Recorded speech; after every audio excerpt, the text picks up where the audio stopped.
So Ted, would you like to come and introduce our guests? Thank you.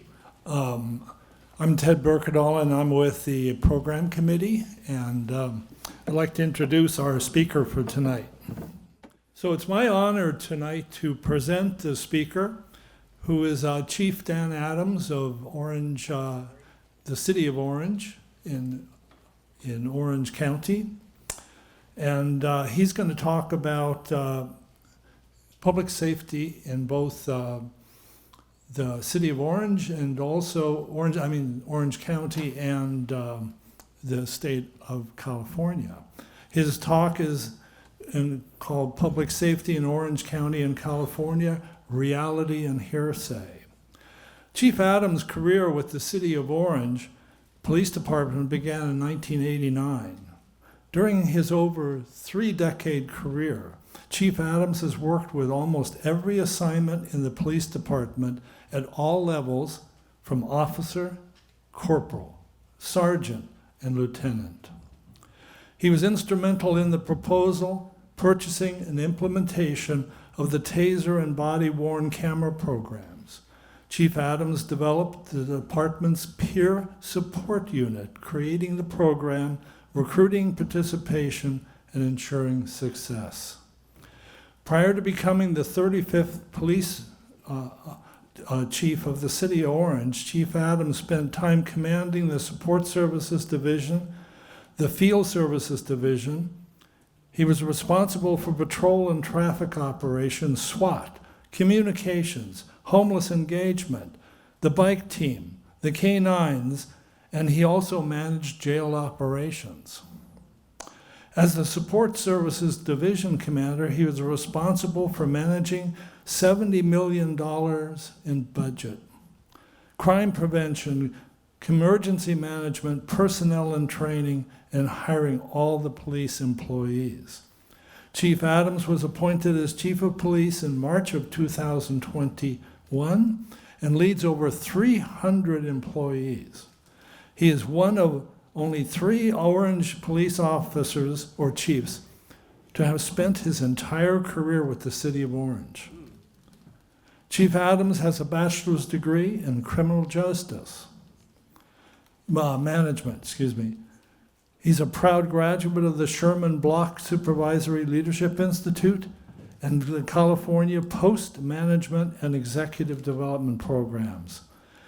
Chief Adams serves as the president of the Orange County Police Chiefs and Sheriff's Association.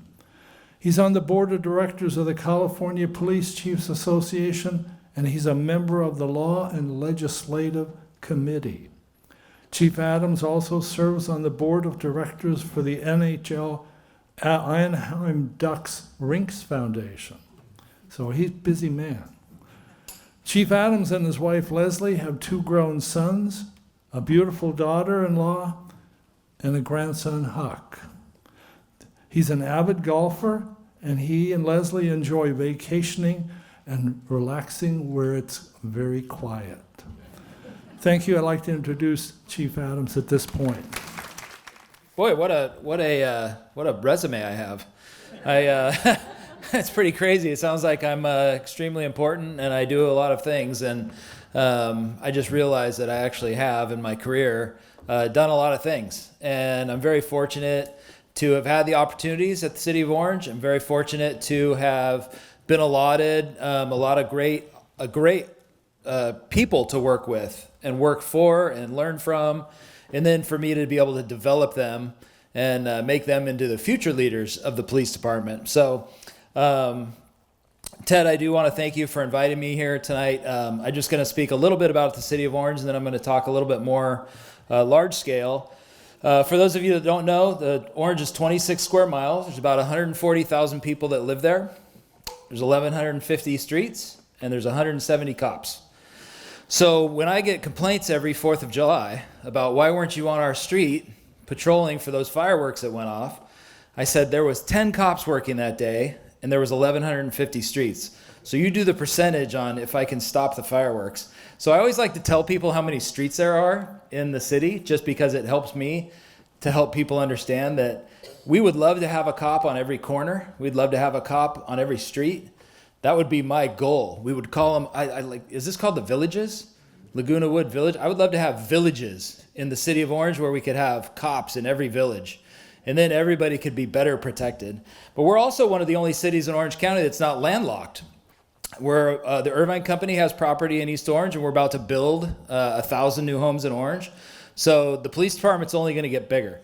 And one thing I'm super proud of in the city of Orange is that this year, the first time in many years, we're going to have a reduction in crime. In a couple weeks, I'm going to speak to our city council, and I'm going to be able to say that in 2024, we reduced crime by, I think, 11%. Is that right, Phil? From the year before. So we're really excited about that. I have been president of the Orange County Police Chiefs and Sheriff Association. I do meet with the sheriff quite often, and we actually speak on panels, and we've been together a few times talking. So I don't know if Sheriff Barnes has been out here and spoke to you guys before, but he's an absolutely amazing guy, a great speaker, and I'm sure you've probably seen him lately. He's been testifying at the Senate and Congress and doing other things in his role on the sheriff's advisory boards that he's on. But just wanted to touch a little bit about what I'm doing, or what I've been doing with the Orange County Chiefs Association. And basically my job is to make sure that all the police chiefs in Orange County, and there's 26 of us, along with the sheriff and our federal partners, are all sharing information and working together to make our communities in Orange County safer. Because that's our goal. Our goal is to reduce crime and to make our communities safer. So when it comes to reducing crime, using technology and resources to our advantage, sometimes we have healthy debate amongst us. The DA, Todd Spitzer's in our group. So for any of you who know Todd or have talked to Todd or been in events with Todd, he can create some healthy debate. But we also have the FBI, we have Homeland Security, we have the DEA, we have all the federal partners that also come to our meetings, and we're also able to network with them to make sure that we're all on the same page in, again, making all of our communities in Orange County safer. We meet monthly. We have speakers that come to our meetings, just like your meetings. We don't usually have politicians, and I'm not a politician, so don't ask me any political questions tonight. I'm here to just talk about a few things. But on the political front, we do send opposition letters to bills. We do send support letters for bills, and we're doing that nonpartisan. We're doing it to both sides of the aisle just to educate lawmakers on what's going to be important for their communities, what's going to be important for public safety. One of my jobs with the California Police Chiefs Board of Directors is I was on the Law and Legislative Committee, and I went to Sacramento, and we would go to senators' offices and assembly members' offices, and we would say, hey, we need your support on this bill. And this is why. We're not allowed to advocate. We can only educate police chiefs because, again, we're not elected. But when we do go to these assembly members' offices or Senate or whoever, we say, hey, what you're supporting may not help you or help your community become safer. So we need your help. So one of my great, I think, I won't call it an achievement, but one of my great memories of being on the California Police Chiefs Board of Directors was being able to do that, was being able to go to Sacramento and being able to have a voice and being able to have some influence in legislation that will help us make our communities safer.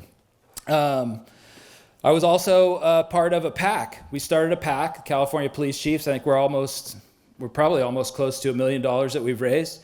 Because what we were finding that a lot of the bad legislation that was coming out of Sacramento that negatively impact policing and public safety, we were fighting from behind. So we would say, hey, this isn't good. This isn't going to make the community safer. So what we decided to do was create a PAC to where we could potentially impact elections.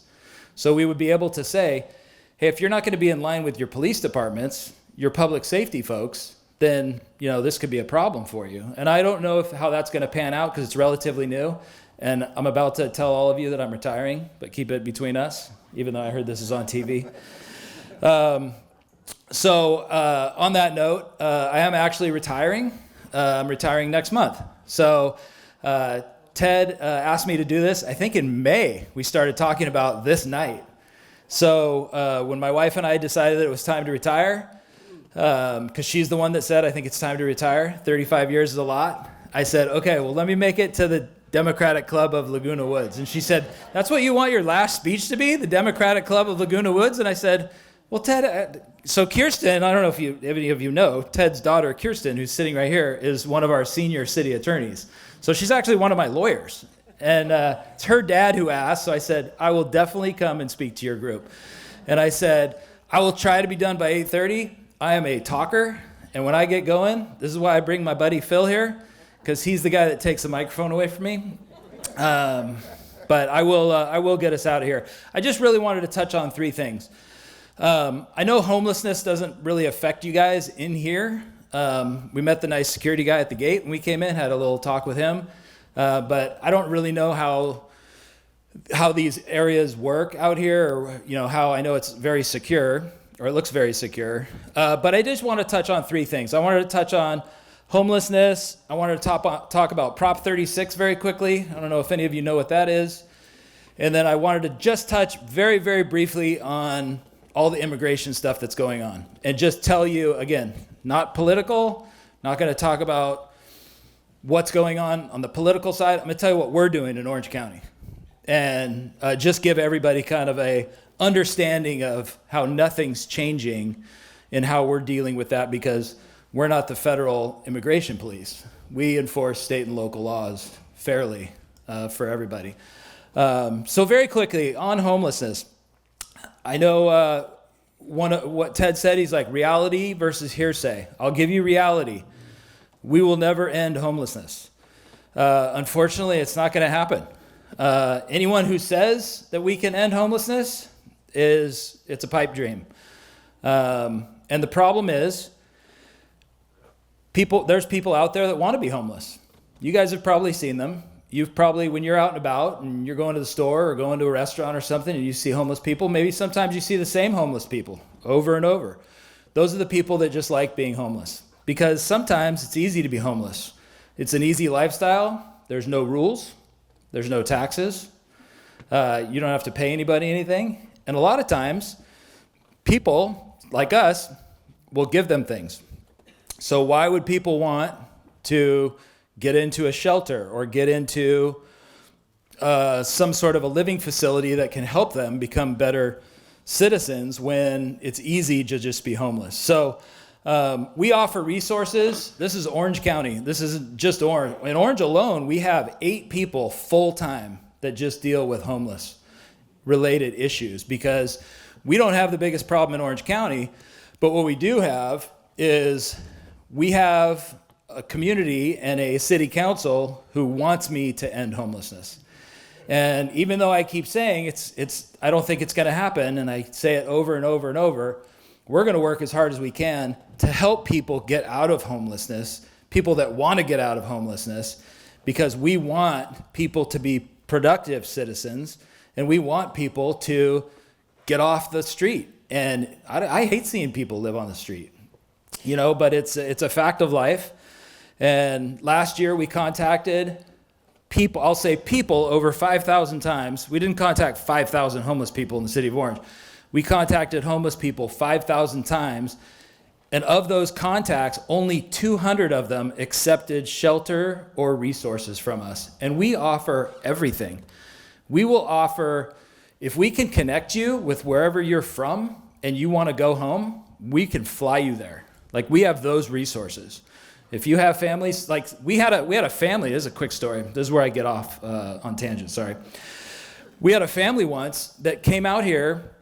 I don't remember if they came out here to visit somebody or what happened. Their luggage got lost. It's a true story. Their luggage got lost and they became homeless. It was a family. And our officers actually spotted them in a park and said, "What in the world are you guys doing here?" And they said, "Well, this happened. So we were able to arrange to get them home. They had nothing. They were just going to be homeless in Orange. And I'm like, man, you got to have willpower to get home or something. And we had another case where we had a couple who was living in a motorhome, and their motorhome broke down, and somebody, wherever their motorhome broke down, was in a residential community. Those residents called us and said, "Hey, we don't want this motorhome in our neighborhood." So instead of going out there and saying, "Oh, let's tow this motorhome," or "What enforcement can we do?" we went out there and said, how can we help these people? We called a local tow shop. The local tow shop partnered with us. We took the car to a body shop, or the motorhome to a body shop, got the motorhome fixed. And then the next thing, they were off. And I think we might have even paid for a couple days for them to be at a RV park. So we do everything we can to help those who want help. But that's the hard part with homelessness that I tell people all the time is it's really tough.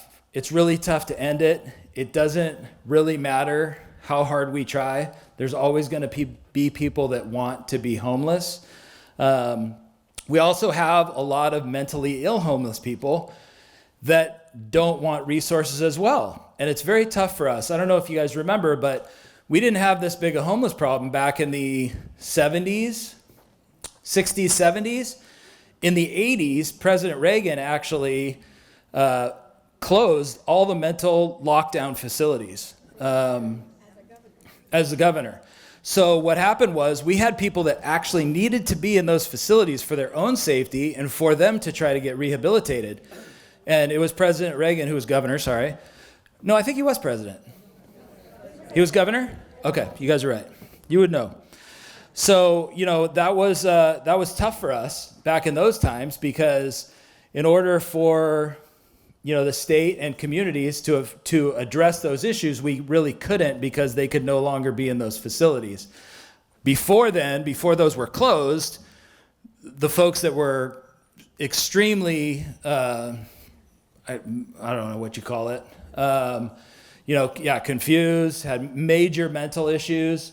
That was a way for us to have them not be homeless. And since we've lost that, that's been a struggle for us. So that goes all the way back to the 80s. We've also had some case decisions that have negatively affected us, where we weren't able to enforce folks who set up camps. I don't know if you've seen along freeways. We don't have this in Orange, but you do have this in other areas. I don't think they have it down here in South Orange County.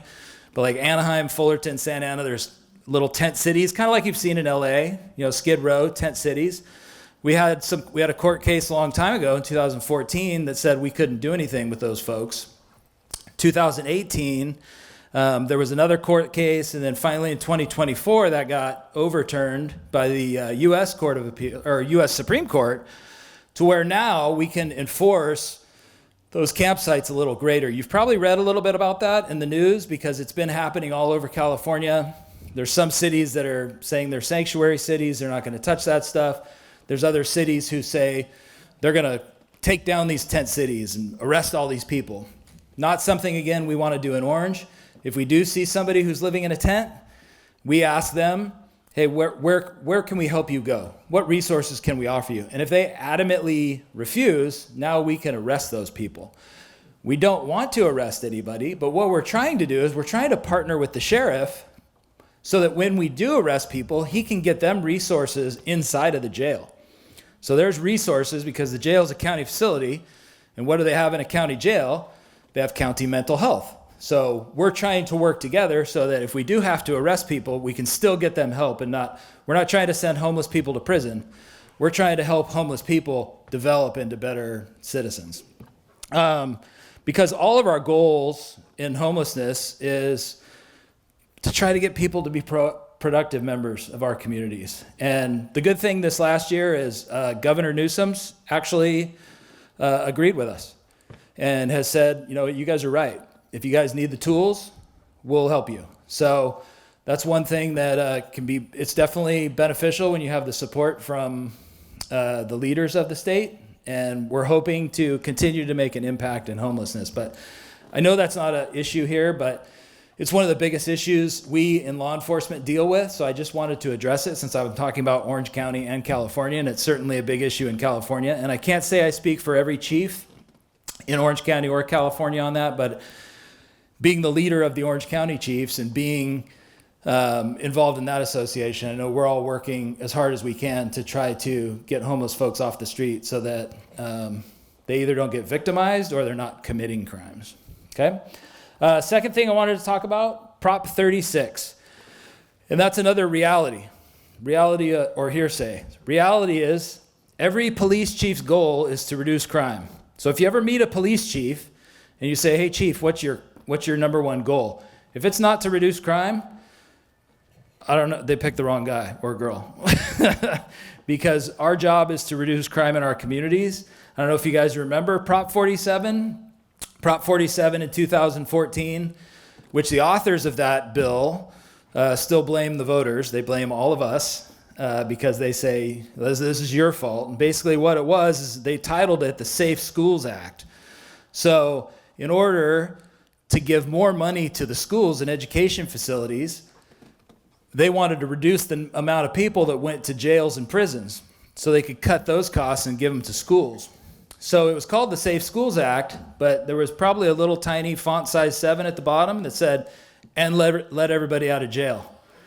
So it didn't go over well for us because what happened was, imagine this, possession of heroin, methamphetamine, cocaine, strong drugs, things that people should not have in their possession. It reduced, this Prop 47, reduced those crimes to the same thing as if you were to run a red light.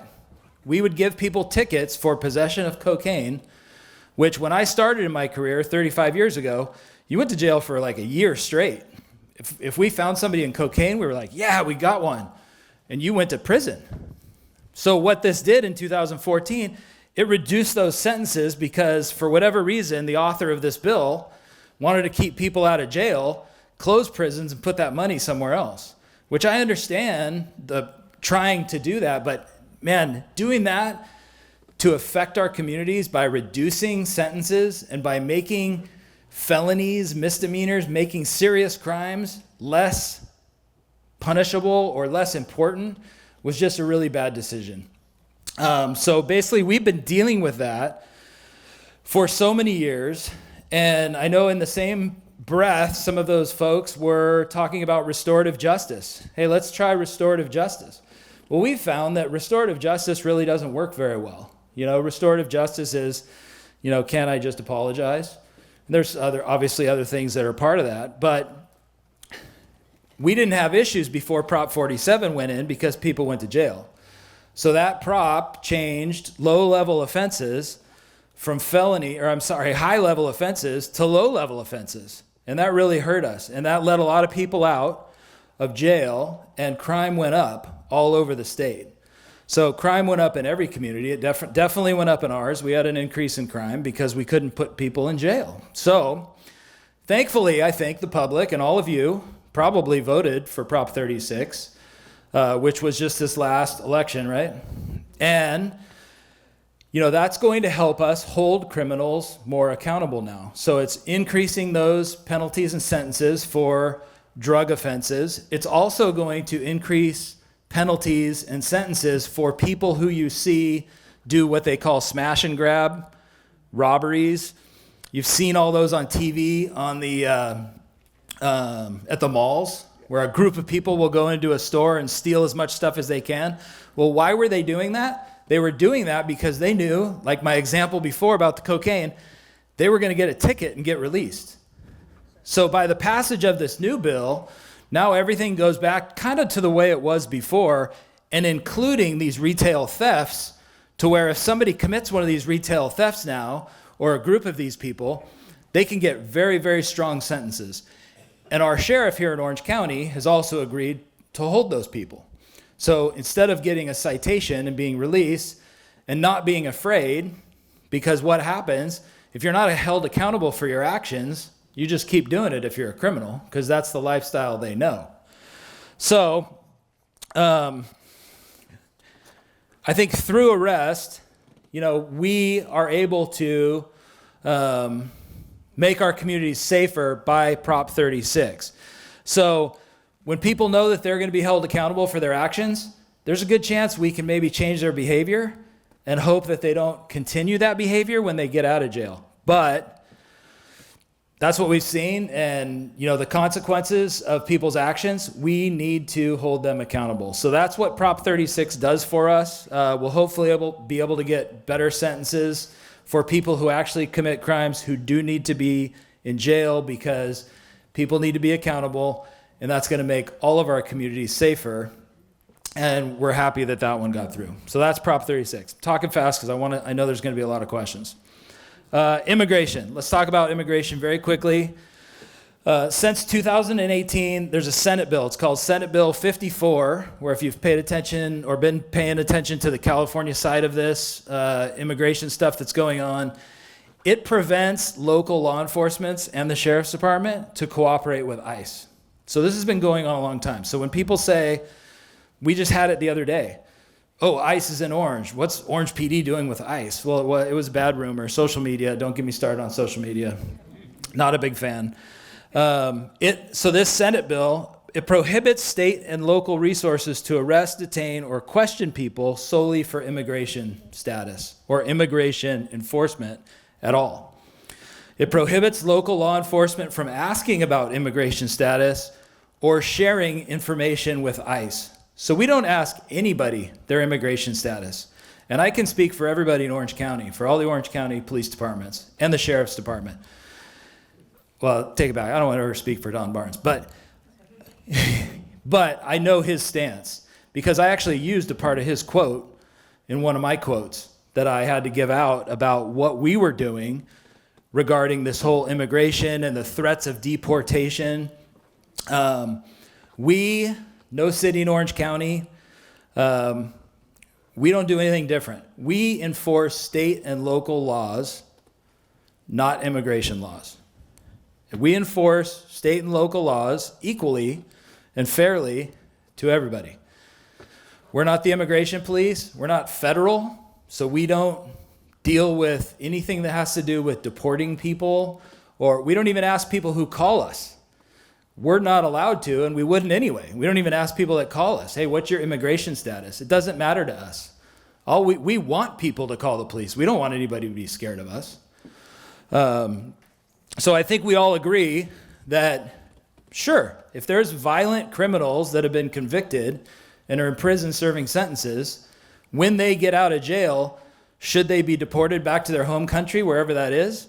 Me personally, I feel like, yeah, they should probably. If you committed a violent crime, if you raped somebody, killed somebody, did some horrendous act, and you're not from this country, but you've been imprisoned in this country, do I feel like you should go back to your country?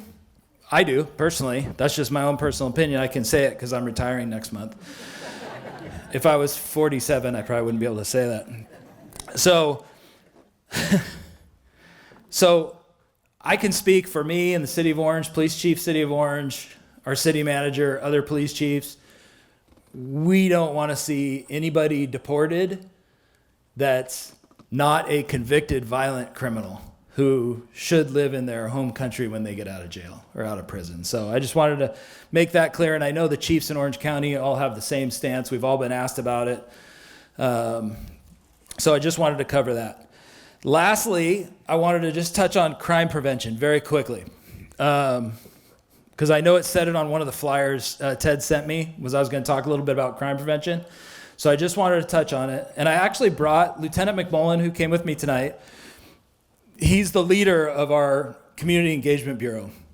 And we do a tremendous amount of community engagement in the city of Orange because it goes along with my goal of reducing crime. But I also want to connect with everybody in our community. And I can't go everywhere. This is the third thing I've done today. You guys are the last group. I'm going home after this. So I've been 3 different places today because I speak a lot. But we created this Community Engagement Bureau when I became chief because I wanted to try to connect with as many people as we can. And so I made Phil in charge of it. He boosted our social media to the highest levels ever. We have tens of thousands of viewers or whatever you call it, friends, followers, all that stuff. But I'm going to let him answer a couple of your questions too when you do ask questions. But just on crime prevention very quickly, just don't leave anything in your car. I don't know. I think you guys have security here. I think I know the director of security. Is it Eric Nunez? Yeah. So Eric Nunez, if you ever get a chance to talk to him, I don't know if you like him. He's a nice guy. Eric was actually the president of the California Police Chiefs Association when he was the chief of, I think, Los Alamitos. So if you ever get a chance to talk to him, he's a great guy. And he's a fun guy to talk to. He has a ton of experience. He could be up here probably giving this talk to you better than me. Maybe he'll watch it on the broadcast. So unfortunately, we live in a society where until we get this Prop 36 thing under control to where we're able to reduce crime because people get it, that they commit more crimes, they're going to go to jail. There's still people that are out there for the crimes of opportunities. There's still people that are going to walk through your streets in the middle of the night and check to see if your door's unlocked. And maybe you left your purse in there. Maybe you left your laptop in there.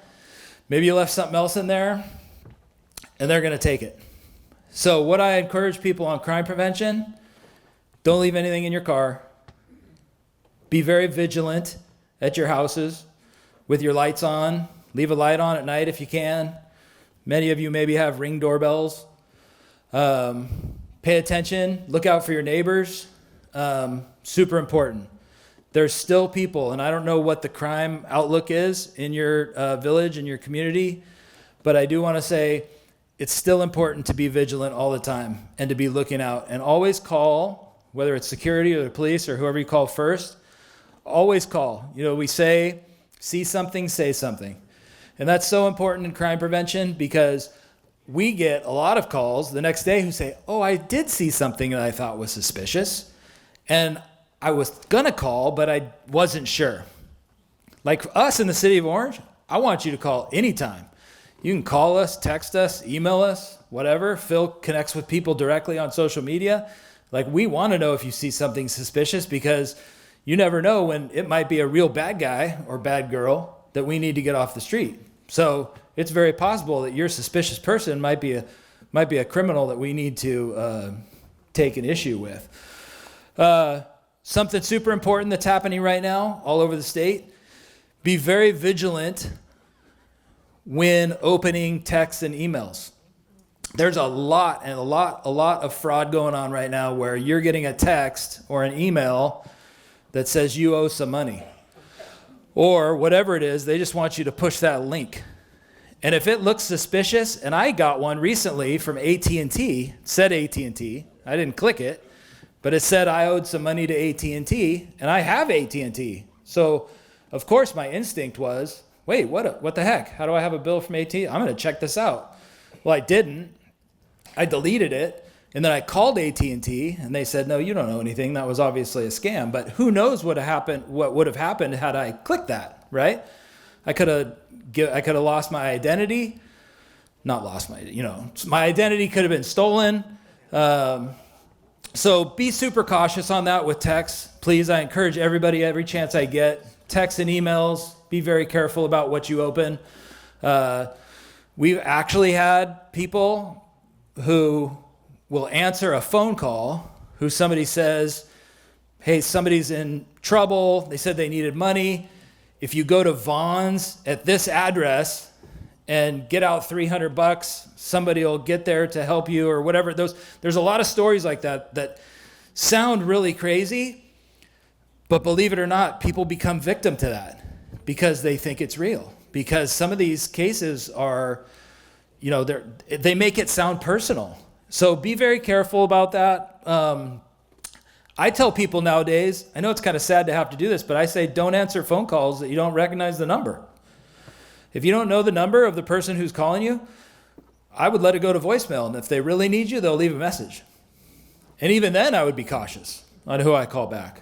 But those are just a couple of crime prevention tips I wanted to leave you because those are things that I could see happening in this community or other communities similar to this. So, and I hate it when I hear stories about, I only hear the big ones, but I have heard stories where people have lost, like one lady lost $100,000. She wrote a check for $100,000.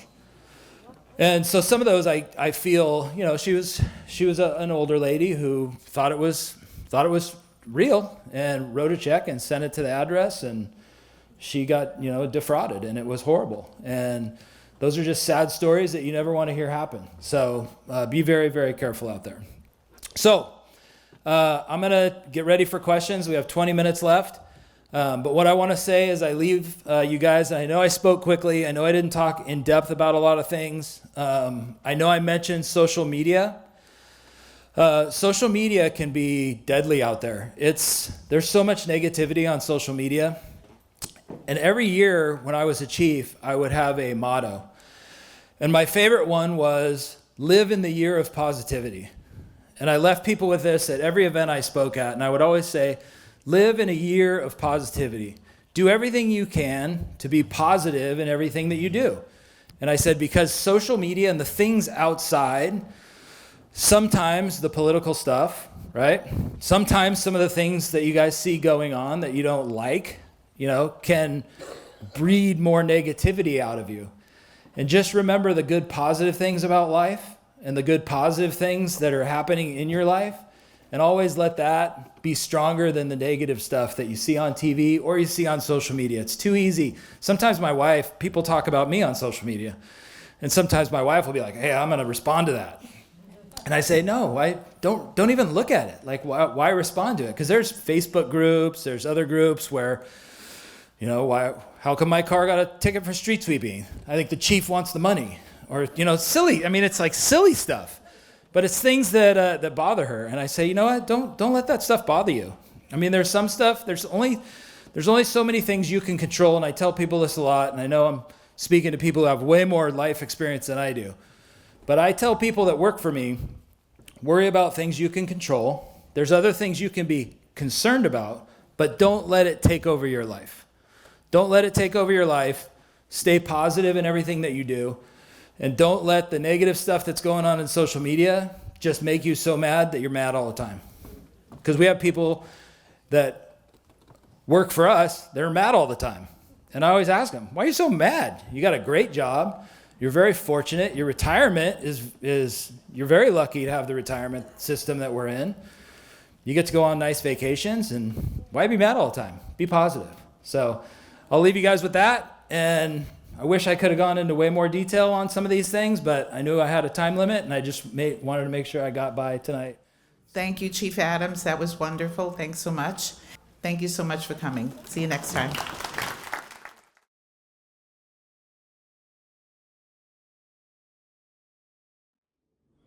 Hi, I'm Kate Van Camp. I'm a member of the Laguna Woods Democratic Club and currently serving as second vice president.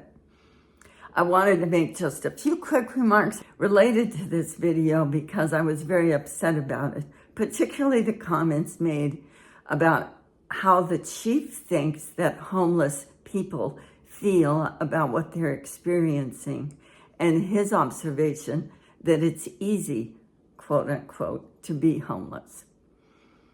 My background is I was homeless for 2 years at age 22 with 2 young babies, 4 months and 20 months, which is not uncommon for women.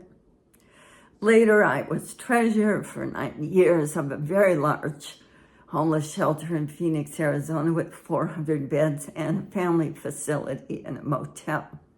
I've been involved in advocacy for homelessness my whole life. And we have other good resources, let me say, in the village.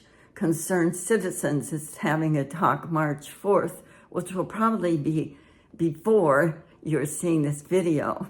And hopefully it might be on the TV in April. We also have the Chesleys, Thomas and Lillian, who run A Touch of Love. And we have Eileen Glassman, who's in Concerned Citizen with a long background in managing homeless assistance. Anytime someone wants a program on what it feels like to be homeless, any of us are happy to help. 2 things bothered me, and I did check the city website. Apparently, about 5,000 contacts are made with people who seem to be or declare themselves to be without a home. And the chief mentioned that only 200 in a year requested help. That was interesting to me because the website says that currently, in the latest data was 2022, there were 250 homeless individuals in the city, which is pretty close to that 200 number. And of that, 42% were living in shelter. And I believe some of those shelters have to be outside the city. I could only find 55 beds within the city limits of Orange, but I could be wrong on that. So I'm not quite sure that it was apples to conclude that this 200 wanting help is evidence that homeless individuals don't want help. It's my contention that 99.999 really want help, whether they can express that or will trust you enough to ever express it, particularly to move somewhere and take your shelter offer. That's another thing. When I was homeless, I was ashamed. I wouldn't say, oh, I love to live outside, because I was living in an abandoned house. I would say, because I had no utilities, no water, no telephone, no car, no TV. I had to heat water in my kitchen sink from the park, and I had a popcorn popper that worked somehow to heat food for them. I would say, well, I'm like a pioneer woman. If it was somebody that obviously knew what was going on, very few people did. It's challenging and it's fun. I can really use my ingenuity to survive, just like the pioneers did. Well, I was so traumatized and distraught, I didn't even know what I wanted. I wanted to make it through the day. And I would like to postulate that's true of anybody who says, oh, I like living out here.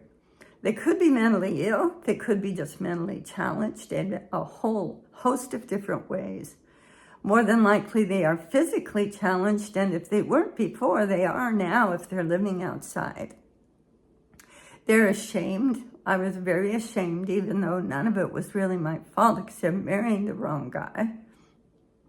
I wanted any sliver of joy. So if I was having an actual conversation with someone, I wanted it to be a happy one.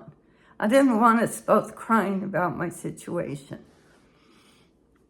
It's complicated. Everybody's different. But we're social people, and we have a lot of needs, hygiene, everything throughout the day, whether you're in a shelter or you're on the street, is not easy. It's not it is difficult. Getting out of a top bunk in a shelter with 400 men in one room, believe me, it's difficult. Worrying about your property is always difficult. In the shelter I was involved with, everyone had to be out by 8, and they couldn't return till 5. And they were up to their own devices where to go in between. Yet they were required to meet with a social worker, go to a different place for any health needs, no matter how minor, go to a different place to get various meals, no two in the same place. They had to find places to go to the bathroom. You had to be safe, and trust me, from 1972 to now is a whole world of difference. I have a feeling the Veterans Administration saw that a 22-year-old with 2 babies was living in that home, and somebody looked the other way for 2 years. Because the second I was out of there getting help from my parents, they were all over that house, cutting down the bushes, cleaning it up for sale. I digress. I just want to make the point, it's not easy. If you read stories of people that are surviving in the tent cities, which we didn't have before, and now they're being demolished, and every time they're demolished, people lose their stuff. People are trying to go to college. They lose their laptop over and over again, and they're at the mercy of someone else to give them a new one. Just imagine your hygiene. Some are lucky enough to be able to rent a gym membership and go take a shower. Some are not. It's a whole spectrum. Getting mail, having a birth certificate, getting it stolen over and over again, trying to find jobs if you're capable of it, trying to make your way on bus on time for your appointment for Medicaid or whatever. You have no idea, unless you do it, how difficult all this is. Please think about it and watch other programs about homelessness. Thank you.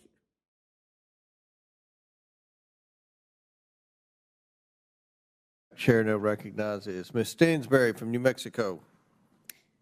Thank you, Mr. Chairman, Ranking Member, Governor. Welcome to our witnesses. Thank you for being here today. I've really appreciated your commentary. It's been real, it's been substantive, and I support much of the efficiency work that's being done at the states. But I have to say, once again, welcome to the latest episode of the GOP Oversight Committee, where my colleagues at the beginning of this hearing once again voted to block a good government motion to carry out our most basic constitutional duty. They voted against a motion this morning, just a few moments ago, to bring Elon Musk in front of this committee to discuss what he is doing to supposedly right-size the government, as they are claiming in this hearing. And I have to say to my colleagues, with all due respect, why are you shielding Elon Musk from coming in front of this committee if that is what your intent is with this hearing and the work that you want to do? Why is the GOP in the White House shielding an unelected, unvetted, unqualified private citizen and billionaire who is literally dismantling our agencies while we sit here and is literally breaking the law? Maybe it's because while we're sitting here, he and his team are working across town here in Washington, D.C., entering federal agencies and federal buildings, hacking their data systems, firing federal employees, intimidating them, trying to force them to leave, shutting down vital programs, closing the Department of Education, the CIA, the DOJ, and threatening our domestic and international security, and downloading the private and sensitive data of Americans at the Department of Treasury. So what the hell is going on? How can you sit here and defend this? They are literally breaking the law, the Constitution, appropriations law, federal labor laws, and dozens of statutory laws that Congress has passed. And meanwhile, my friends across the aisle are sitting here today saying that we're hyperventilating, that we're just clutching our pearls. Are you serious? Are you that out of touch with the American people? I mean, I guess that's what happens when you elect billionaires and put billionaires in charge of the federal government. Just let them eat cake? Is that your message to the American people? Because last week, while you were at Trump's private resort in Florida and partying it up after the inauguration, telling the media that funding freezes wouldn't hurt real Americans, well, millions of real Americans were sent into total chaos, and our states had to go to the courts to shut down your federal funding freeze. While Trump was golfing, the Medicaid systems were shut down and locked out. Hospitals and clinics were wondering if they were going to be able to keep their doors open. Food assistance and homeless programs across New Mexico were shut out of their grant programs that keep families literally fed and off the streets. Head Starts, preschools, and children's programs were wondering if they were going to be able to make payroll the next day or by the end of the week. And while Elon Musk and a group of teenage software engineers were hacking your personal data at the Treasury Department, shutting down DOJ, the CIA, USAID, and ending diversity initiatives in the military, saying that the United States military could not honor Dr. Martin Luther King, our proud military personnel and veterans who put their lives on the line every day for this country were wondering if they were going to get their paychecks and veterans benefits. So, colleagues, we are not clutching our pearls or hyperventilating. We are defending the millions of Americans who are under attack, the federal employees, the mothers, the fathers, the grandfathers, being put out on leave, advocating for the people of color, the women, the members of our LGBTQ+, and yes, our trans community, who are under fire right now, under the guise of canceling DEI programs, under the guise of so-called undoing social engineering after years of progress in this country. We are defending the proud federal service members who defend our national security, who serve our communities, and keep our economy running. Because I want to tell you something, the American people are terrified, and if you are that out of touch with your people, then you should talk to your constituents.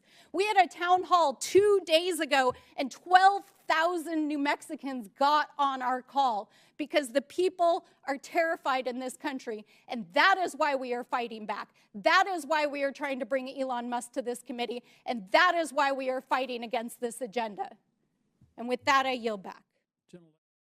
The second one is from Robert Reich, the former Secretary of Labor, about where the waste and fraud in the government really is. Elon Musk and I don't really get along. He was talking about me. But believe it or not, we may actually agree on something. Let me explain. The new Department of Government Efficiency, or DOGE for short, claims it will cut $2 trillion worth of what it thinks is waste and fraud in the government budget. Is there waste and fraud? Could the government be more efficient and work better? Musk and DOGE may have a point. But what's often considered waste and fraud depends on whether one is looking downward or upward. And the billionaire Doges look only downward. In fact, the biggest waste and fraud is found at the highest rungs. Musk, of course, won't recommend eliminating tax loopholes, which resulted in the government losing out on at least $1.8 trillion worth of tax revenue in 2023 alone. That's because most tax loopholes, like the carried interest loophole that reduces taxes for private equity and hedge fund managers, disproportionately benefit the rich. I also doubt Musk will recommend cutting the billions in government contracts and subsidies his corporations receive. Or our bloated military budget that's bigger than the next 9 countries' military budgets combined. Half of that goes to private defense contractors like Musk's own SpaceX and Starlink. Many federal contractors, like Boeing and Raytheon, have histories of price gouging, largely because they face little or no competition. And Musk, of course, won't recommend that Republicans halt their plans to extend Trump's tax cuts, which will add at least $5 trillion to the deficit and predominantly benefit billionaires like him. That's more than twice the amount DOGE wants to cut in, quote, wasteful government spending, if you're keeping track. Instead, Musk wants to cut the government agencies that protect you by enforcing antitrust laws, labor laws, workplace safety laws, environmental protections, and guardrails against financial fraud. And because there's no other place to find anything close to the $2 trillion he's promising to cut from the federal budget, I expect Musk and DOGE will turn to cutting Social Security, Medicaid, and Medicare, which comprise roughly 45% of the entire federal budget. Now, Elon and DOGE won't listen to a miniature wanker like me, but I want to arm you with the truth. As DOGE takes shape, you're going to hear a lot about how we can't afford to fund government agencies or programs that help millions of people. That's rubbish. As I just pointed out, there are ways to save the government $2 trillion without cutting critical programs that most Americans rely on. If we instead cut the fat that Musk and his fellow billionaires rely on. The fundamental issue that Musk and DOGE are failing to address isn't the size of the government or how efficient it is, but who our government is for. Should it work mainly for big corporations and billionaires, or for the rest of us?